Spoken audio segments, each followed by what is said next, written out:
అరుణోదయ కాలపు శుభములు కలుగునుగాక. నీతిమంతుడు 7 మారులు పడినను తిరిగి లేచును.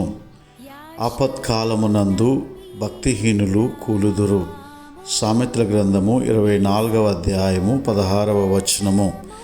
ప్రియ దేవుని బిడ్డలారా, నీతిగా యథార్థతగా నీవు జీవిస్తూ ఉంటున్నప్పుడు లోకములో అనేకమైనటువంటి శ్రమలు, శోధనలు, ఇరుకులు, ఇబ్బందులు కలగవచ్చును.